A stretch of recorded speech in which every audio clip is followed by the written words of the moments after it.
What's up, everybody, and welcome to Standing Out, a show about sales, marketing, and leadership. I'm Trey Griggs, your host and the founder and CEO of Beta Consulting Group. We're so excited that you are with us today. Happy New Year out there. Hope your 2024 is off to a wonderful start. Do me a favor, if you will. Check us out at betaconsultinggroup.com. See how we are helping companies with their messaging. You got to get the words right. You got to tell a great story. And that's what we're all about, is helping with the messaging and helping create testimonials so your customers can sell for you. So when you go to our website, click on that button that says schedule a meeting with yours truly. Tell us your story. We'll help you write yours. Also follow us on social media. I'm out there at Trey Griggs 24. You can also find Beta Consulting Group everywhere as well. Engage with our content. Tell us what you like. Roast us a little bit. Give us your best insult. We can take it. We're tough, but engage with us. We love to connect with you on social media. And before we get our show started today, I also want to make sure that we thank our sponsor, SPI Logistics, for making the show possible. Listen, if you're a freight broker and you're just kind of tired of the back office, the admin stuff that goes along with running a freight brokerage, and you just want to stay in your sweet spot, working with customers and booking freight, be sure to check them out at success.spi3pl.com. They're going to take all that off of your plate. They got the technology, the systems, the back office support to help you stay in your sweet spot and truly thrive. Reach out to them. Let them know you heard about them right here on Standing Out. Again, that's success.spi3pl.com. All right, everybody, it is time to welcome our guest on the show today. I'm very excited for this guy to be on the show. He's a good friend of mine out of Kansas City, just wrote his first book and is doing some amazing work for companies around the topic of trust. Please welcome to the show the founder and CEO of TrustCentric Consulting, Cory Scheer. Thanks, Trey. It's good to see you. Really look at you, looking all good. How are you, my friend? I'm doing good. How are you doing?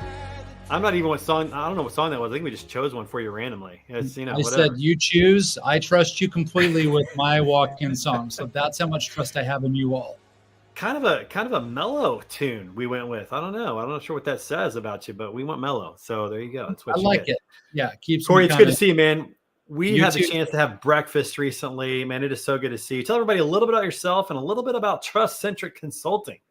You bet. Yeah, you and I were eating early breakfast not too long ago. It's good to see you again. And my name is Cory, and I have 4 amazing kids. My wife and I and our 4 kids, we live in the Kansas City area, and we have 2 in college, 2 at Mizzou, and then we have 2 in middle school. They're both in 7th grade. We do not have twins. We call them functional twins. We have an adopted son, and then we have another son that was born 7 months later. So we have 4 kids, and the company that I lead is called TrustCentric Consulting. And what we do is we help organizations assess their current level of trust among their employees and their teams.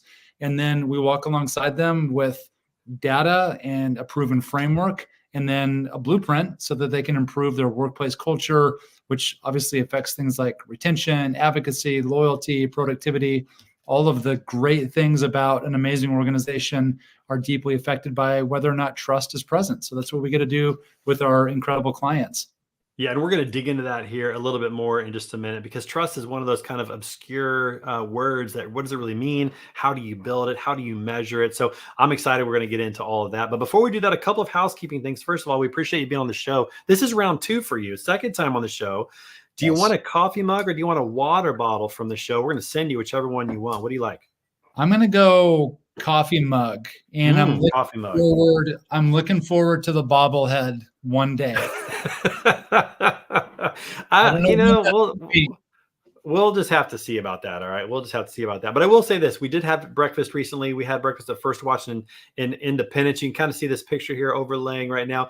And what's really cool is not only is it the book that we talked about, your book launch, we're going to talk about in just a minute, but that booth behind us, I think the one that either your head's on or my head is on, I'm not sure which one, that was the one we had our first breakfast a year ago. And the idea of the book and TrustCentric Consulting was just getting started. And so it's really cool to be back at that place and kind of revisit that moment and to see just how far you've come, man. I mean, I'm incredibly impressed. You're a doer. You got a lot done. I mean, it's got to feel good to see that picture and to think, man, what all's happened in the last year? It has been a complete roller coaster, but I'm grateful for that. I don't ever want that to sound like a complaint, but I've learned so much as a solopreneur, a new business owner, full-time with this work, taking the leap from a very stable job into now what I get to do, which is more fluid and dynamic, and it presents a lot of different challenges, but also I've never looked back, and I'm grateful, and I'm super excited about this year coming up because I've learned so much in 2023 that I hope to be able to apply that in 2024 in service to my clients. All right. So before we jump into that real quick, I want to ask you about your entrepreneurship journey because, as you just mentioned, and as many of us have experienced who are now entrepreneurs, it's hard to go from that stable job, that steady paycheck, especially when you're supporting a family, you got kids that are growing up, going to college, whatever it is.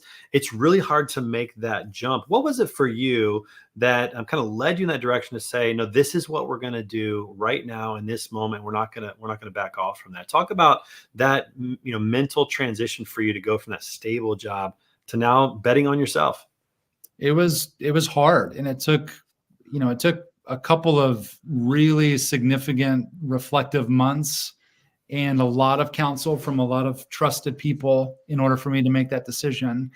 I also would say that you've got to be, before you do that, you have to be really clear that you have a product or a service that it is attractive for other people to want to hire you for. And that's obviously very critical. And so one of the things that I did for a couple of years with my company was I just did a lot of testing, and I was very part-time. It was more of a hobby. I did what I would call, it was like a Christmas money business, where you try to get a few thousand bucks over the course of the year to make your Christmas better.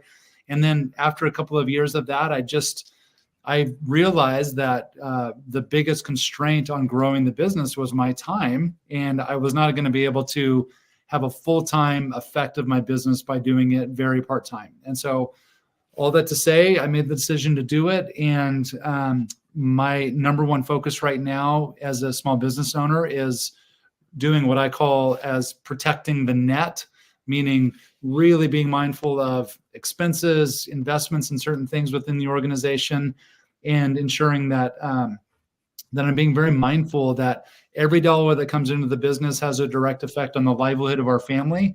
And so having full visibility into both of those, that's what's keeping me disciplined to not go invest in all sorts of things that I would want to, knowing that this is a young business, it's growing, and I'm grateful for that. But having that, that kind of highly sensitive approach to the business, I think is something that's really helpful for any new entrepreneur. Yeah, and I think your guidance is very wise. You and I, we would have either been great partners or probably the worst partners, because I'm the exact opposite. I started a company without knowing if my product would actually make it. I was a little bit more crazy, and I tend to not be as good at defending the net. I'm a little bit more of like scoring points. So I'm going to use that analogy in terms of spending money and investing money. So we're a little different in that regard, but it shows there's more than one way to skin a cat. There's more than one way to make it work.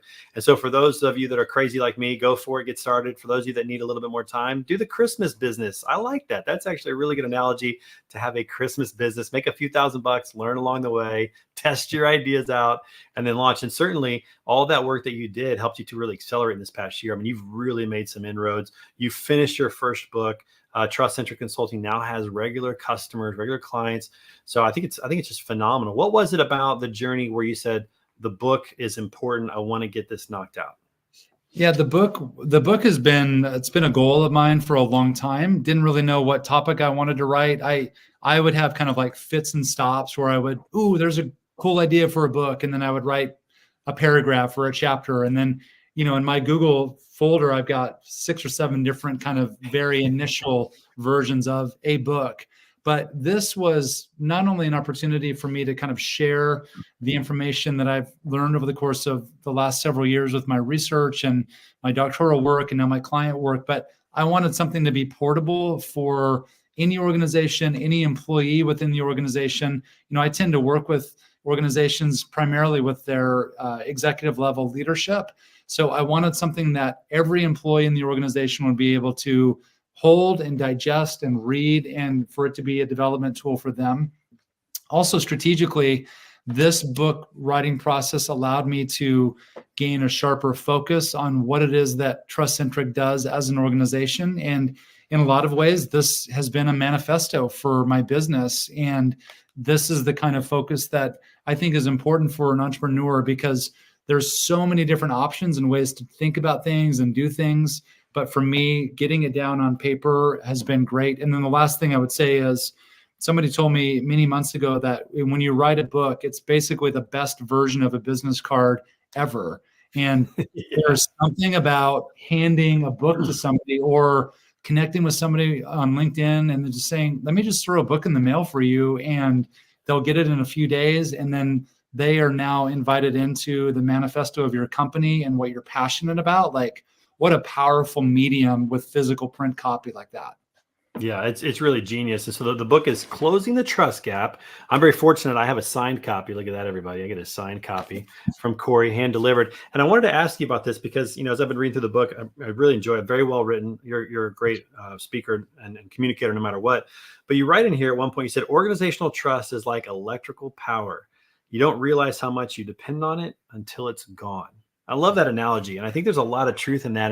And one of the things that you focus on is really understanding or being able to evaluate with metrics, with numbers, how you're doing as an organization when it comes to trust. Talk a little bit about some of that work that you're doing for companies and why that gap exists. I mean, the book is Closing the Trust Gap. What's the cause of that trust gap?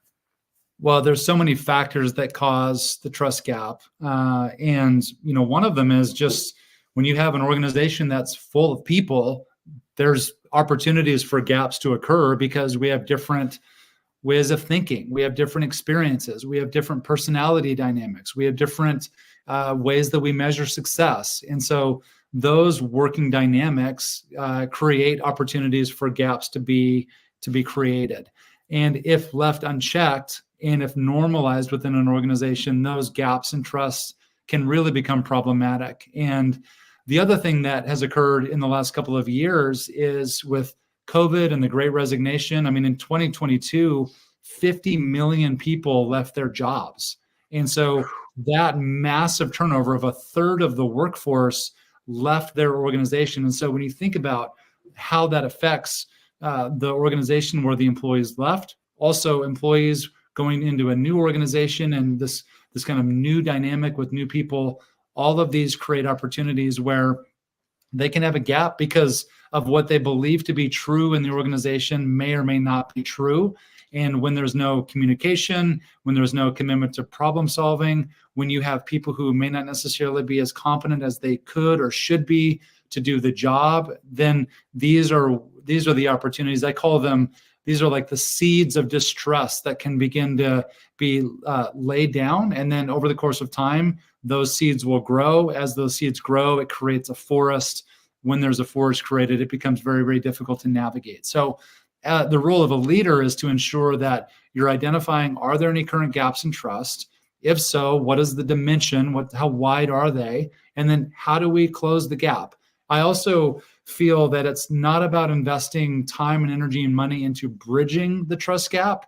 Bridges are expensive and they require a ton of engineering. Like, let's fill it in. Let's close the gap. Then we don't have to worry about building bridges. Let's just close it. And then that way we can walk on common ground as opposed to worrying about creating another structure that spans something that is problematic in an organization.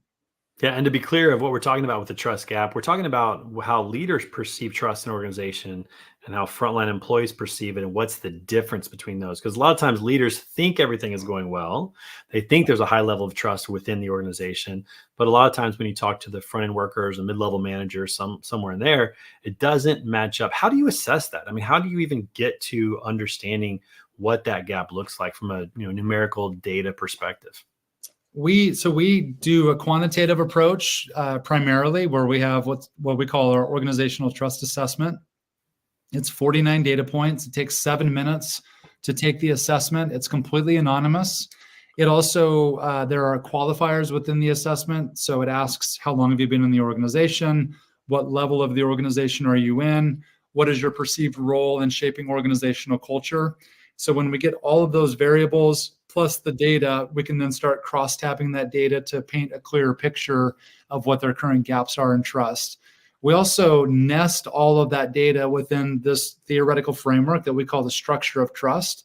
And so we ask questions around each of the 3 building blocks of trust. One around competency, the building block of competency with several questions, and then around problem solving, and then around demonstrating care for others. So these are the things that as we begin to evaluate and kind of hold up the mirror in front of an organization, we can then start introducing the framework, get them on the same page, and then start developing a blueprint so that they can move forward and start creating conditions for a better reality within their workplace culture.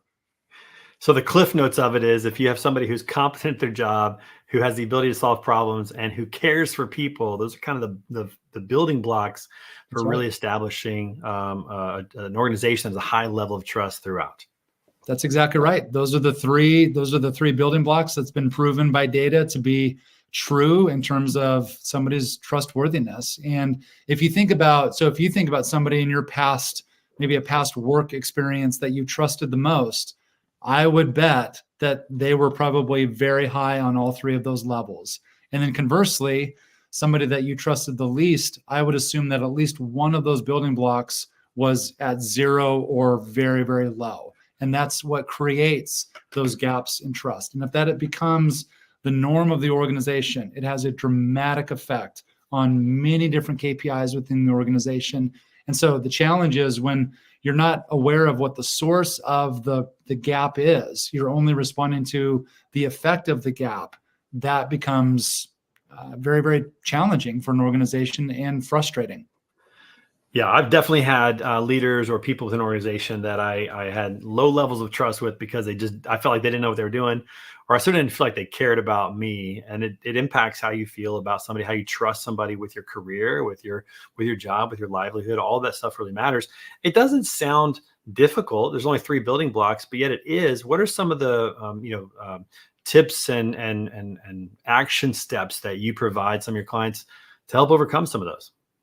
Yeah, one of my favorite ones is in the building block of care for others, which that is, by our data and our research shows that caring for others is the lowest of the 3 building blocks, typically for an organization. So lowest meaning easiest to achieve?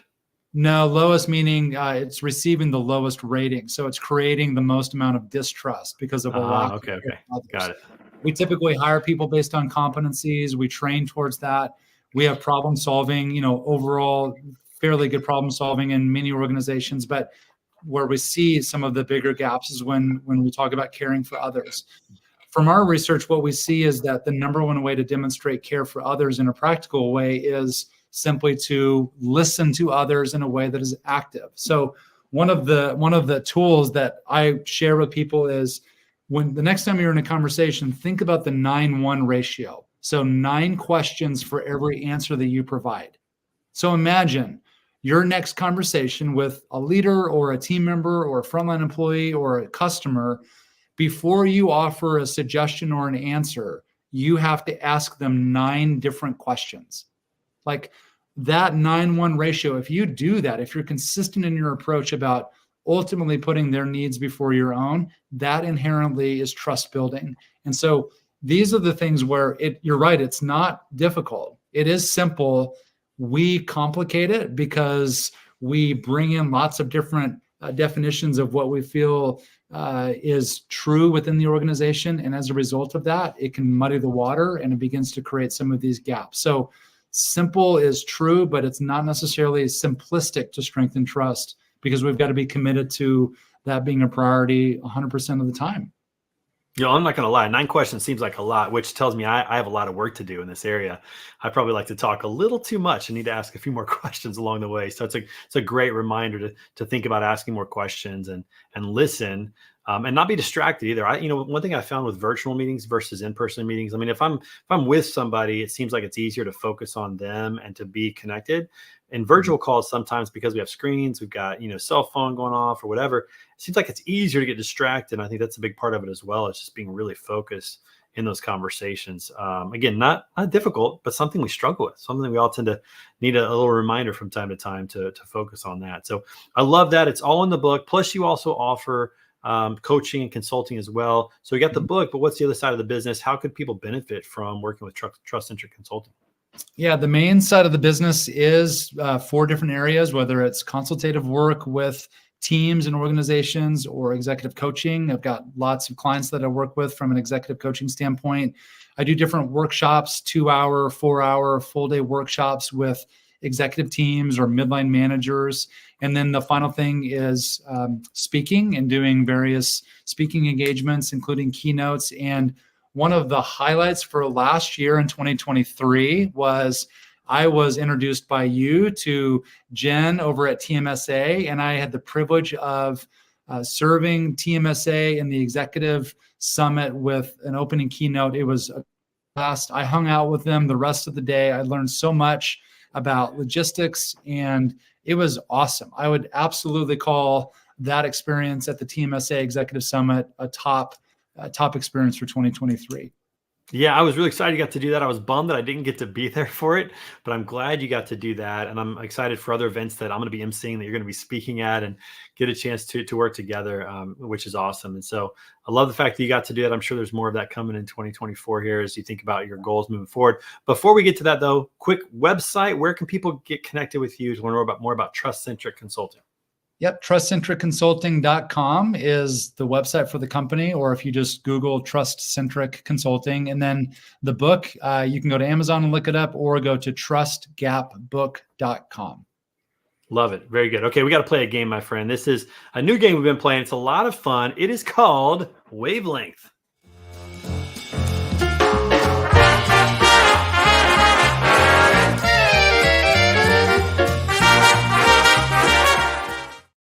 Okay, here's how it's going to work. We have 8 rounds, Cory, and here's what happens is we're going to put up a banner, and that banner is going to have a category and a letter. And what we have to do is we have to think about the same thing to see if we can kind of come up with the same answer. We got to try to get it the same. So we got to be on the same wavelength here to try to figure that out. Do you have anything to write with, like a piece of paper and a pen by chance? I do. I've got one right here. Very good. We're going to write them down on paper. When you hear the gong sound, we'll play that here real quick just so you know. When you hear the gong sound, that's when we got to display our answers. All right. So you only have a little bit of time here. Okay. So you're going to write your answer down, whatever you think it is. We got to be on the same wavelength. No hints. We'll see how well we do. All right. Let's hit it. First one. First option here. A TV show that starts with a B. A TV show that starts with a B. All right. All right. TV show that starts with a B. I got 2 options here, and I'm not sure which one to go with. I have no options right now. No options. Okay, let me see if I can get one over to you. We're going to see if I can just send one your way. Come on, wavelength. And it's TV, not movie. TV show that starts with a B. I know you probably don't watch a lot of TV. That's why I'm kind of thinking I might have the wrong thing here. But we'll see. This will be our practice round, Cory. This is a practice round. So okay. Let's just see what we got here. Okay, here we go. All right. Okay, what do you got? I got baseball. That's all I could think about. That could be a TV show. That'll work. I have The Big Bang Theory. Okay. I was in between this and The Brady Bunch. I was kind of between the 2 of those, so I went with The Big Bang Theory. There's not a lot of TV shows with B, so there's that. Except those 2 have double B's. That's kind of weird. So okay, that was all right. So that's done. Okay, let's moving on. Next one we got here. We got a food that starts with a G. A food. Okay, I think I got one here. Food item that starts with a G. Food item that starts with a G. What do we got? Oh, this is going to be good. I can tell everything. Okay, what do you got? I went garbanzo bean. Wow, that is. We're going extravagant. I went grape. Great. Okay, I think you are friends over at GLS for the notepad here. Appreciate that. We have 6 more rounds. All right. Well, we're 0 for 2. It can only get better. Okay. This is a movie that starts with a V. We need an easier letter. Movie that starts with a V. Oh, wow. Okay, I think this is a movie. I don't know if it is. This might not be a movie, but I'm going to try it. You're writing too many letters. Yeah, I'm writing too many letters. Yeah, I can tell you. Well, how many did you write? I wrote one called Ye. Remember that? It was a TV show that became a movie. No, I did not know that. I wrote Valentine's Day. Surely that's a movie out there somewhere. I don't know. Or maybe it's on the, what's that network that plays family movies all of the time? Well, Lifetime. Is that Lifetime, one? Yeah, one of those. Yeah, might be Lifetime. So, okay, all right. Okay, all right. What's the next one? Famous actor with a J. Okay, famous actor with a J. Here we go. Oh, Okay. first name. Okay, hold on. Are we doing first name or last name? First name. First name. It starts with a J. I think we're going to get this one. You think so? Okay, there's only one that's coming to mind, and I have a feeling this is not it, but I'm going to go with it. Oh, wait. I'm going to write down two. I'm writing down Jamie Foxx and J-Lo. Oh, man, those are both. Jamie Foxx, one of my favorites. The only thing I could think of was John Hamm. I don't know why. I mean, he's not even my favorite. It's just the only thing that came to mind, probably from Top Gun or something. Okay, well, Cory, we're 0 for 4. Okay, so we got to get at least one. That's the goal. Can we get at least one? Here we go. Song title R. Song title R. We've got this. Okay. All right. Think old school. Old school. Okay. I'm writing too much, I think.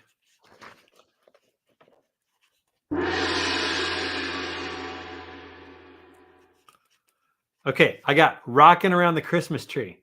Oh, gosh. That is old school. They're both old school. Both old school, but yours was better than mine. Okay, that was terrible. Okay, we're 0 for 5, everybody. I just want you to know this.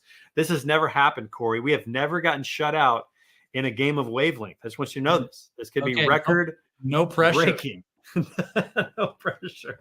All right. Okay, we got a movie starts with a G. A movie that starts with a G. Oh man, a movie that starts with a G. Wait, we just talked about a food that started with a G because it was a grape. Now we're on a movie that starts with a G. Okay, well, let's go with grape, and let's just continue on that. All right. Okay. It's bad. Yes. Yes. We did it. We got one. Oh my goodness. That's you can table talk. You can table talk if it's already been answered like that. We can take okay. All right. So that's okay. All right. That's good enough. Okay. All right. We got two more. We got a chance to two more. TV show that starts with an I. Oh wow. Okay. TV show that starts with an I. Oh man. Oh gosh, I'm blanking. No, this isn't good. I'm just glad that we got Grapes of Wrath. Like that's all that I cared about because I didn't want to be shut out. Okay, I got one. You're not going to get it, but we're going to try. I mean, this is just random. I mean, you might get it, and if you do, that'll be really impressive. You got anything? I got nothing. What do you got? Ice Road Trucking. Ice Road Truckers. Oh my gosh. Okay, we are 1 for 7. This might be the worst game of Wavelength we've ever had. Grapes of Wrath is fitting. If that's the only one we get, that's actually fitting. That's fitting. Okay. All right. Last one. Final round. Here we go. Final round. And then we're gonna call it famous singer. Oh, you. How about famous? Can we go famous band? Famous band. Yes. Yeah. Famous band or singer. Yeah. Either one. That's correct. Famous band or singer. Either one. That's right. I know you got this. You too, baby. You too. Come on.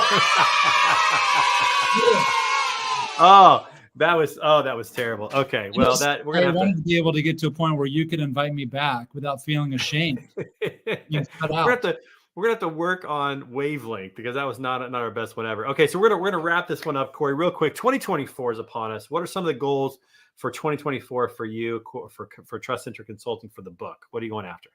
The book. I really want to find opportunities to where when I'm doing speaking engagements or workshops that organizations and teams would take the book and utilize it as a book study to continue the conversation. So that's one of my big goals. And then another goal is I'm in the process of inviting people in who want to be certified in the assessment and certified in the content that we share. And that's off to a really good start. So want to continue to grow that. And then ultimately continue to serve the clients that I have and the clients that we'll get in 2024. So it's going to be a busy year. Dude, you're so humble, man. Like, like a book sales, like you're going to sell 5,000 copies or something. You got a number? Like, what would be a good number of book sales? Just throw something out there. What would you think? I mean, 5,000 would be an incredible amount.